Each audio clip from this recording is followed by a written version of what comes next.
नमस्कार साथियों, मैं मनीष भारती संस्कृति पीसीएस प्लेटफॉर्म पर आप सभी का स्वागत करता हूं। साथियों, जैसा कि आप जानते हैं कि हम लोग 71वीं बीपीएससी प्रारंभिक परीक्षा को ध्यान में रखते हुए लगातार करंट अफेयर्स का रिवीजन कर रहे हैं। लेक्चर नंबर 43 तक साथियों सफलतापूर्वक हम लोग पहुंच चुके हैं। जैसा कि आप जानते हैं, प्रत्येक दिन हम लोग क्या करते हैं, 10 टॉपिक लाते हैं, उससे 10 क्वेश्चन तैयार करते हैं और एक क्वेश्चन मैं आपको अंत में दिया करता हूँ, जिसका जवाब आप हमें कमेंट बॉक्स में लिख करके देते हैं। और मैं लगातार देख रहा हूँ आप में से अधिकांशतः लोग सही जवाब दे रहे हैं। इसका मतलब है कि आपकी तैयारी जो है वह धारदार है। अब ध्यान रखना है कि यहां से 15 दिन आगे बचता है एग्जाम का, और ये 15 दिन आपके लिए महत्वपूर्ण है। जिसने इस 15 दिन में अपनी पकड़ बना ली वह जो है प्रीलिम्स को क्वालिफाई कर जाएगा। और जो यहां पर थोड़े से ढीले पड़ गए, सुस्ता लिए, आराम कर लिए, तो ध्यान रखना है आप फिर कितनी भी तैयारी पिछले 1 साल में क्यों ना किए हो, आप रेस से बाहर हो जाएंगे। तो आराम हराम है इस 15 दिन के लिए, ध्यान रखना है। अब चलिए यहां पर चलते हैं पहले प्रश्न पे। भारत में राष्ट्रीय लघु उद्योग दिवस क्या है?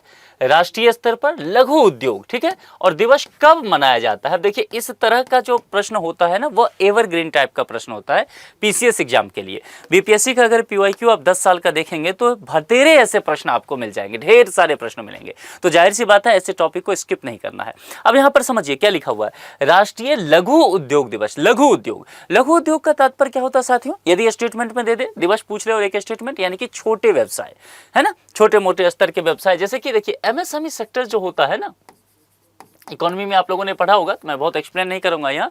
एमएसएमई सेक्टर यानी कि जो सूक्ष्म स्तर का व्यवसाय होता है, छोटे व्यवसाय, लघु उद्योग जो होते हैं, इन सब व्यवसायों के महत्व के विषय में जागरूकता फैलाने के लिए किया जाता है। क्योंकि देखिए भारत एक विशाल देश है, जाहिर सी बात है अगर देखेंगे तो हर व्यक्ति का अगर ज्ञान देखा जाए या रिसोर्सेज देखा जाए तो एक जैसा तो है नहीं, एक लेयर बना हुआ है। तो कुछ लोग छोटे मोटे उद्योग ही करेंगे, कुछ बड़े इंडस्ट्री खोलेंगे। तो जाहिर सी बात है ये समझना कि छोटे व्यवसाय ही भारत की रीढ़ है, क्योंकि अधिक लोगों को वह जोड़ता है, रोजगार देता है, ग्रामीण अर्थव्यवस्था को, और जो कस्बाई शहर होते हैं, छोटे शहर होते हैं, उसको मजबूत करता है, पलायन रोकता है। तो तमाम चीज यहां पर जो है ना लघु उद्योग से जाकर के जुड़ता है। इसीलिए भारत में छोटे व्यवसायों और लघु उद्योगों के महत्व के बारे में जागरूकता फैलाने के लिए प्रत्येक वर्ष 30 अगस्त का समय चूज किया गया। देखिए ये डेट बी में 30 अगस्त का डेट जो है वो फाइनल किया गया, और इसी को राष्ट्रीय लघु उद्योग दिवस के रूप में हम लोग सेलिब्रेट करते हैं। मामला समझ में आ गया क्यों करते हैं? क्योंकि अगर प्रश्न क्यों से रहता है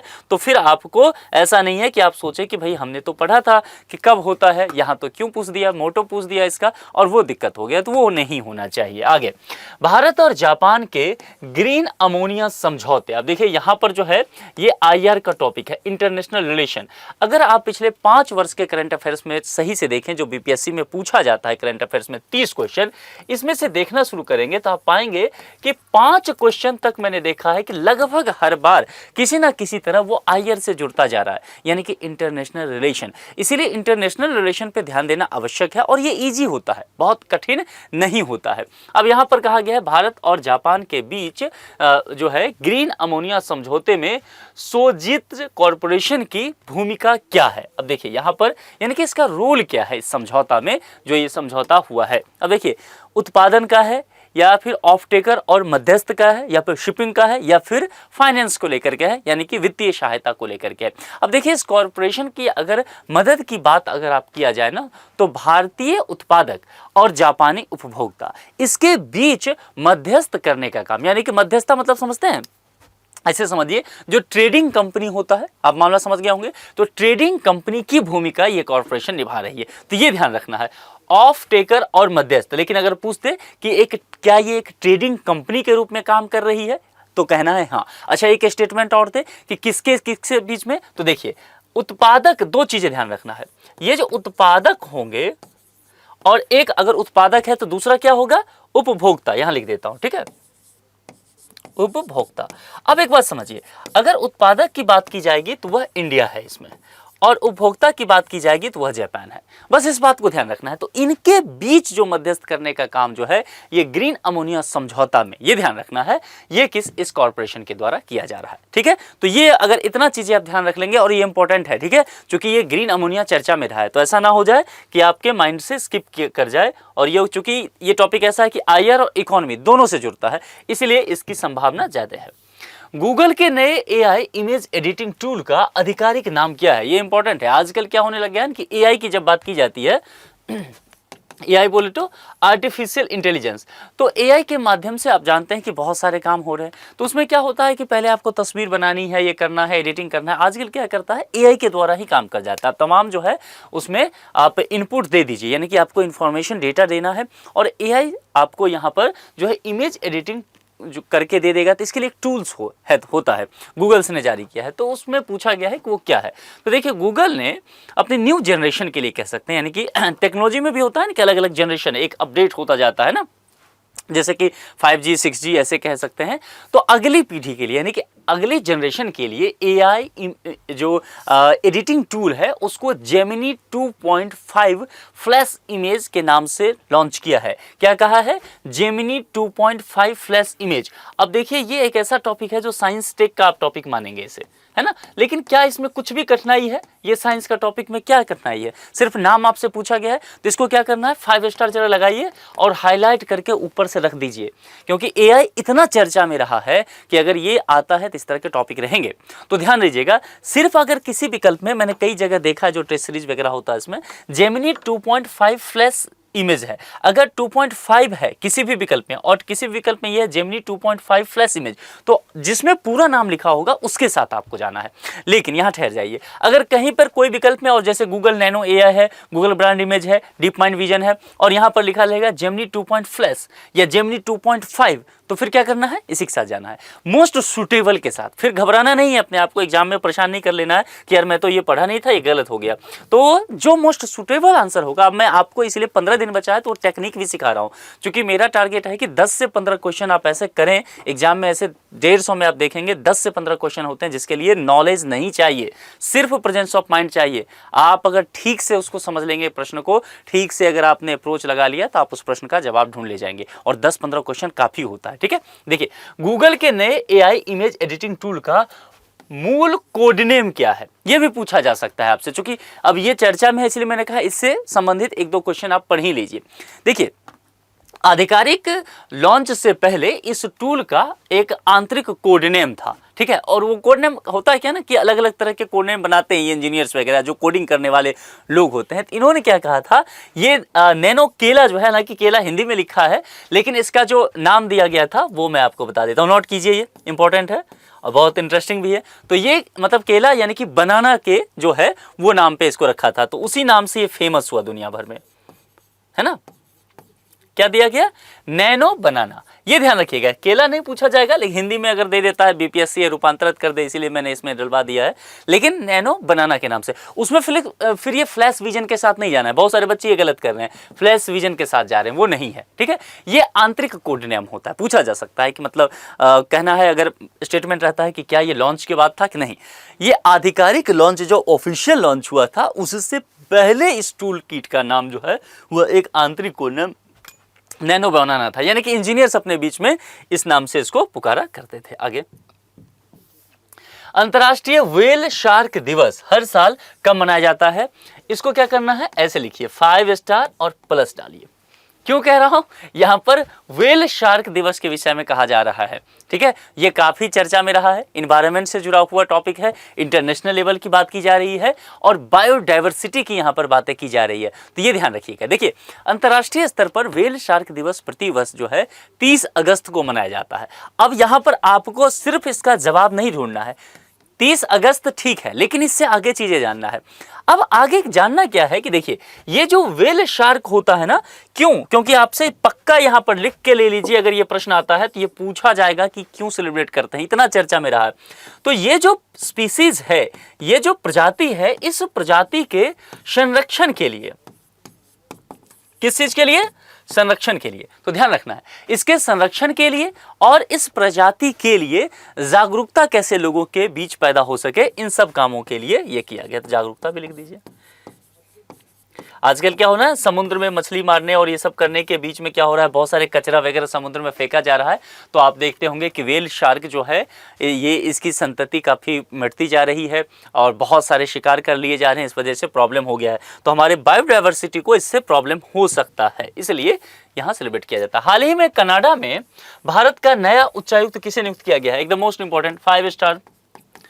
आप जानते हैं कि 9 महीने के बाद 9-10 महीने के बाद जो है भारत और कनाडा में उच्चायुक्त फिर से नियुक्त हुए हैं, क्योंकि बहुत बुरी स्थिति हो गया था। दोनों देश अपने अपने उच्चायुक्त को वापस बुला लिए थे। और ये सब कब हुआ था? जस्टिन ट्रूडो जब कनाडा के प्रधानमंत्री थे। और निज्जर हत्याकांड, खालिस्तान वाला इशू, ये सब ध्यान रखिएगा, स्टेटमेंट होगा तो आएगा। तो एक खालिस्तानी लीडर था, समर्थक, उसका नाम था निज्जर। तो निज्जर गुरुद्वारा से जब बाहर निकल रहा था साथियों, किसी अज्ञात व्यक्ति ने उसको गोली मार दिया। कनाडा की बात है।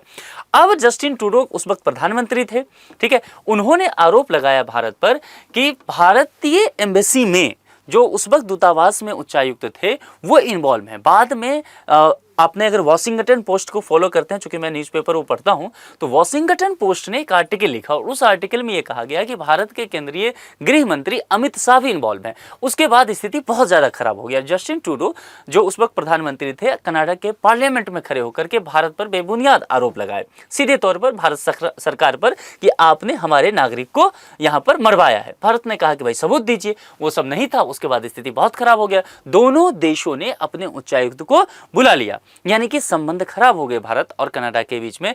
9-10 महीने से वहां एम्बेसी बंद है। लेकिन अब यहां पर आपको ध्यान होगा, G7 में प्राइम मिनिस्टर नरेंद्र मोदी गए थे कनाडा, तो वहां अपने समकक्ष जो प्रधानमंत्री हैं, नए प्रधानमंत्री हैं, उनसे बातें होती है इनकी, और फिर जो है रिश्ते बहाल करने की यहां पर कोशिश की गई। इसके तहत ही भारत सरकार ने अपना नया उच्चायुक्त अब वहां पर कनाडा में दे दिया है। ये नाम बेहद चर्चा में रहेगा। IFS ऑफिसर हैं दिनेश के पटनायक, मेरे ख्याल से शायद 1990 या 92 बैच के IFS हैं। विकल्प में एक बार आप लोग गूगल करके देख लीजिएगा, हालांकि उतना डिटेल्स से नहीं पूछेगा। हाँ, ये देख लीजिएगा, ये आपसे पूछा जा सकता है कि ये कहाँ के रहने वाले हैं, उड़ीसा के। अगर ये पूछा जा सकता है तो ये इतना बस ध्यान रखना है आपको, ठीक है। यही नए उच्चायुक्त अब वहां पर होंगे। तो मोस्ट इंपॉर्टेंट ये टॉपिक जो है वो IR से है, इंटरनेशनल रिलेशन से है, और इंडिया कनाडा को लेकर के है, तो निश्चित तौर पर बहुत ध्यान देना है इसमें। हाल ही में दिल्ली विश्वविद्यालय DU के छात्रों के लिए इलेक्ट्रिक U स्पेशल बस सेवा किसने शुरू की है? देखिए, इस तरह के जो प्रश्न होते हैं ना, दरअसल वो बहुत आसान होता है। अगर ठीक से अगर आप समझ लेंगे तो आपका काम बन जाएगा। अब देखिए, अटल बिहारी वाजपेयी क्या करेंगे, अरविंद केजरीवाल मुख्यमंत्री रहे, मनोज सिसोदिया फाइनेंस मिनिस्टर, उप मुख्यमंत्री, शिक्षा मंत्री सब हुआ करते थे। अब हैं कौन? रेखा गुप्ता। कौन है? दिल्ली के अभी CM है। तो जाहिर सी बात है ये सही होगा ना। इस तरह के कुछ प्रश्न जो है ना वो फुल टॉस रहेगा, और ये फुल टॉस में है, या तो आप 6 लगा देंगे, या अगर छूट गया तो वही फुल टॉस यॉर्कर बन जाएगा, आप क्लीन बॉल्ड हो जाएंगे। तो ध्यान रखना है, हड़बड़ाना नहीं है। 150 में 5 से 6 क्वेश्चन एकदम आसान होगा, एकदम आसान। आप उसको देख के कहेंगे कि पता नहीं ये क्वेश्चन क्यों पूछ दिया है, लेकिन यही क्वेश्चन सभी लोग सही करेंगे, और आपने गलती कर लिया तो आप वहीं से बाहर हो जाएंगे। तो जो सभी सही कर रहा है वो तो आपको सही करना ही है, उसमें तो कोई चांस है ही नहीं कि गलत करके आए। बाकी जो गलत कर रहे हैं उसमें भी थोड़ा सा मेहनत करके सही करके आना है। तो वो तरीका आप ढूंढिए। पिछले 10 दिन से मैं यही कोशिश कर रहा हूं कि आप लोगों को ये चीज़ें समझाऊं कि ठीक है, जितनी पढ़ाई हो गई वो तो ठीक है, रिवीजन होना और प्रश्न सॉल्व करने का अप्रोच। कंपटीशन जो होता है ना, वो केवल नॉलेज का खेल नहीं है, है ना। तो वो ध्यान रखना है। इलेक्ट्रिक U स्पेशल बस सेवा मुख्यतः किस वर्ग के लिए शुरू की गई है? सरकारी कर्मचारी, कॉलेज और स्कूल अध्यापक, दिल्ली विश्वविद्यालय के छात्र, आम नागरिक। ये ठीक से समझना है। पिछले आपने देखा होगा, पिछला क्वेश्चन जो था, क्या उसमें सरकारी कर्मचारी था? नहीं ना, उसमें DU की बात किया गया था, दिल्ली यूनिवर्सिटी। तो यह विशेष रूप से सेवा जो है कि जो दिल्ली विश्वविद्यालय के छात्र हैं उनको सुरक्षित और किफ़ायती परिवहन उपलब्ध कराया जा सके, इसके लिए दिल्ली के मुख्यमंत्री जो हैं रेखा गुप्ता जी, उन्होंने इसकी शुरुआत की है। तो किस विकल्प के साथ हम जाएंगे? C विकल्प के साथ, ठीक है। 8वें के बाद पहुंच जाए हम 9वें पे। चलिए, हाल ही में भारत ने अपनी पूर्णतः स्वदेशी एकीकृत वायु रक्षा हथियार प्रणाली, ठीक से समझना है अभी इसको, ठीक है, इसका पहला सफल उड़ान परीक्षण कहां किया?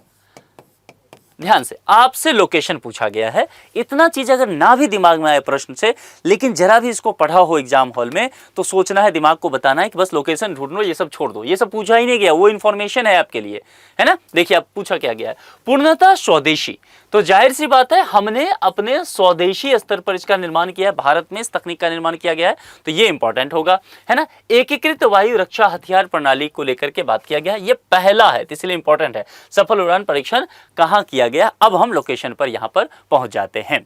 अब देखिए, इसका जो परीक्षण किया गया और सफल परीक्षण ये हुआ, ये ओडिशा तट पर हुआ है। ध्यान रखना है। अब होता क्या है यहां पर समझिए, ये जो प्रायद्वीपीय भारत है, ये पूर्वी घाट हो गया, ये पश्चिमी घाट हो गया, ठीक है। इस तरह के किसी भी चीज़ों का परीक्षण होता है जनरली 99% समझ लेना, एक ट्रिक देता हूं आपको, तो वो समुद्री राज्यों में ही होगा, जो राज्य समुद्र से सीमा साझा करता हो। आप ये कभी नहीं देखेंगे कि इस तरह का परीक्षण जो है वो बिहार में हो रहा है, मध्य प्रदेश में हो रहा है, छत्तीसगढ़ में हो रहा है, झारखंड में हो रहा है, दिल्ली में हो रहा है, उत्तर प्रदेश में हो रहा है, नहीं देखेंगे आप, या नॉर्थ ईस्ट के 7 सिस्टर्स में नहीं देखेंगे। इस तरह के तमाम परीक्षण जो हैं आपको इधर देखने को मिलेगा, या आप चले जाइए राजस्थान तरफ, पलटी मारिए उधर राजस्थान तरफ किधर जाना पड़ेगा, जो एकदम वो बालू वाला पूरा है, मरुस्थल थार वाला, उधर जाना पड़ेगा। तो 2 जगह ये परीक्षण हो सकता है। तो इसीलिए अगर मान लीजिए इसमें बिहार रहता, इसमें अगर आपको वैसा स्टेट जो लैंडलॉक है, अगर वो सब विकल्प में रहे तो सीधे उसको विकल्प से हटा देना था, एलिमिनेट करना था। लेकिन यहाँ थोड़ा सा मामला आपके लिए कठिन है, क्योंकि यहाँ पर क्या दिया गया है आपके लिए, जितने भी चीजें हैं चारों विकल्प चारों तट ही दे दिया। देखिए आंध्र प्रदेश या यहाँ पर पूर्वी, तमिलनाडु जो है यहाँ पर आ गया, ओडिशा जो है इधर आ गया, गुजरात तट जो है पश्चिमी, तो सभी तट ही है। तो ओडिशा तट पर जो है इसका सफल परीक्षण किया गया, ये ध्यान रखिएगा। मैंने इसमें अप्रोच बता दिया है कि कैसे किसी प्रश्न तक पहुंचते हैं। अगर कुछ प्रश्न का जवाब ना पता हो और आप 50-50 चांस ले सकते हैं तो आप एलिमिनेशन प्रोसेस से जरूर जाइएगा, ठीक है। गोदावरी दत्त किस पारंपरिक कला रूप से संबंधित हैं? 5 स्टार लगाइए इसको, ये नाम बहुत चर्चा में रहा है, इंपॉर्टेंट है। मधुबनी या फिर जिसको कई जगह मिथिला पेंटिंग भी कहते हैं, ध्यान रखना इस चीज को। पट चित्रकला, वारली चित्रकला या फिर कलमकारी। अब यहां पर समझ लीजिए इसको, हम सब जानते हैं कि मधुबनी पेंटिंग जो है पिछले कुछ समय से काफी प्रमुखता में है दुनिया भर में। आप देखेंगे विदेश मंत्री गए थे तो वहां के चाइना के विदेश मंत्री ने मधुबनी पेंटिंग गिफ्ट में दी। आप सोचिए जरा, तो भारतीय कल्चर कितना आगे चल चुका है। ये बिहार से संबंधित है, बिहार में जो उत्तरी बिहार का मैदान पढ़े आप मिथिला, वहां से संबंधित है, ये ध्यान रखिएगा। तो गोदावरी दत्त जो हैं बिहार की प्रसिद्ध मिथिला या मधुबनी पेंटिंग कलाकार हैं।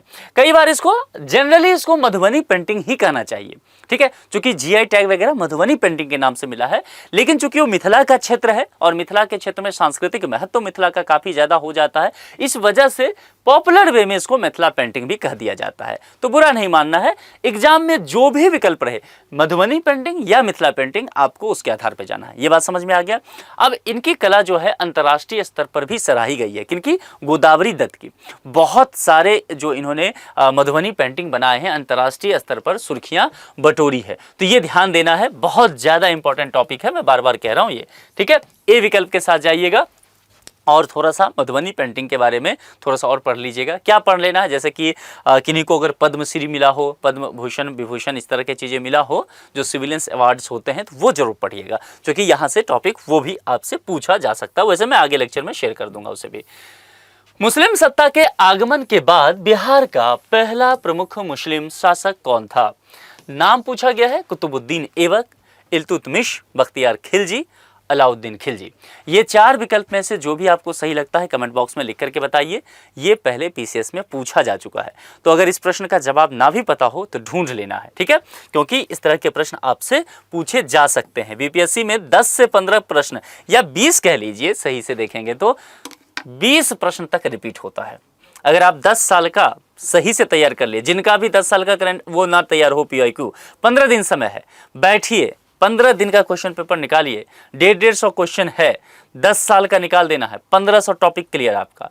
देख लेना आपका 20 क्वेश्चन, बल्कि मैं 25 तक कह रहा हूँ, मैं थोड़ा सेफ चल रहा हूँ इसलिए 20 कह रहा हूँ, नहीं तो 25 तक आपका सही हो सकता है। आप सोचिए कितनी बड़ी बात है। तो इसीलिए ये सब चीज़ें अब आपको करना चाहिए, आखिरी 15 दिन में सुस्ताना नहीं है, आराम हराम है, ठीक। अब मुझे कमेंट करके बताइए 10 में से कितना सही हुआ है, आखिरी प्रश्न जो है ये कितने लोगों का सही हुआ है और आप लोग की तैयारी कैसी चल रही है। अच्छा एक बात मुझे बताइए, बिहार के किस किस इलाके में अभी बाढ़ है, बाढ़ की सिचुएशन क्या है? चूंकि प्रीलिम्स के डेट को लेकर के बात की जा रही है, एडमिट कार्ड अभी नहीं आया है, तो ये सारी बातें चल रही है, तो जरा मैं वो समझना चाह रहा हूँ, फिर उस पर आप लोग जो पूछ रहे हैं तब बात किया जा सकता है, ठीक है।